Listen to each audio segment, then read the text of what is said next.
തിരുവനന്തപുരത്തെ മുടപുരത്ത് അപൂർവ പക്ഷികളുടെ ആവാസ കേന്ദ്രത്തിൽ മാലിന്യ സംസ്കരണ പ്ലാന്റ് സ്ഥാപിക്കാൻ നീക്കം. ആയിരക്കണക്കിന് വൃക്ഷങ്ങൾ തിങ്ങി നിൽക്കുന്ന മേഖലയിലാണ് പ്ലാന്റ് സ്ഥാപിക്കുന്നത്. പരിസ്ഥിതി പ്രാധാന്യ മേഖലയിൽ പ്ലാന്റ് സ്ഥാപിക്കുന്നതിനെതിരെ സമരത്തിന് തയ്യാറെടുക്കുകയാണ് നാട്ടുകാർ. ജനവാസ കേന്ദ്രമായ മുടപുരത്ത് മാലിന്യ സംസ്കരണ പ്ലാന്റും മന്ദിര സമുച്ചയവും സ്ഥാപിക്കാനുള്ള ചിറയൻകീഴ് ബ്ലോക്ക് പഞ്ചായത്തിന്റെ തീരുമാനമാണ് വിവാദമായിരിക്കുന്നത്. 5 ഏക്കർ വരുന്ന ഭൂമിയിലാണ് പ്ലാന്റ് സ്ഥാപിക്കാൻ ഒരുക്കം. പരിസ്ഥിതി പ്രാധാന്യമുള്ള മേഖലയാണിത്. തേക്ക്, ഈട്ടി, മഹാഗണി, ഗ്രാമ്പൂ തുടങ്ങി നൂറുകണക്കിന് വൃക്ഷങ്ങൾ നിറഞ്ഞ സ്ഥലമാണിവിടം. കുരങ്ങ്, വവ്വാൽ എന്നിവയുടെ ആവാസ കേന്ദ്രം കൂടിയാണ് ഈ സ്വാഭാവിക വനപ്രദേശം. സമീപത്തായി നീർച്ചാലുമുണ്ട്.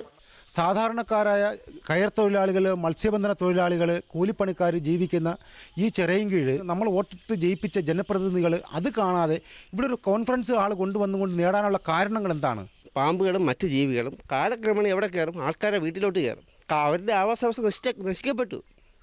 രണ്ടാമത് ഈ വവ്വാലുകൾ അവരെവിടെ പോകും?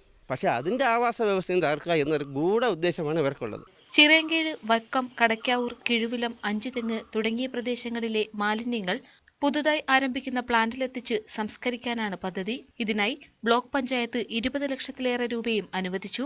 മാലിന്യ സംസ്കരണ പ്ലാന്റിനായി 50ഓളം വൃക്ഷങ്ങൾ മുറിച്ചുമാറ്റാൻ വനം വകുപ്പ് അനുമതി നൽകി. ഇതിന്റെ മറവിൽ നൂറുകണക്കിന് വൃക്ഷങ്ങൾ മുറിച്ചുമാറ്റാൻ ശ്രമം നടക്കുന്നതായും ആരോപണമുണ്ട്. മരം മുറിപ്പ് നടക്കില്ല, ഈ ഇവിടെ പ്ലാന്റ് ഇറക്കം നടക്കില്ല.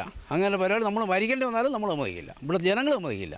ജനങ്ങൾ തിങ്ങിപ്പാർക്കുന്ന മേഖലയിൽ മാലിന്യ സംസ്കരണ പ്ലാന്റ് സ്ഥാപിക്കാനുള്ള നീക്കം ഉപേക്ഷിക്കണമെന്നാണ് നാട്ടുകാരുടെ ആവശ്യം. ന്യൂസ് 18 തിരുവനന്തപുരം.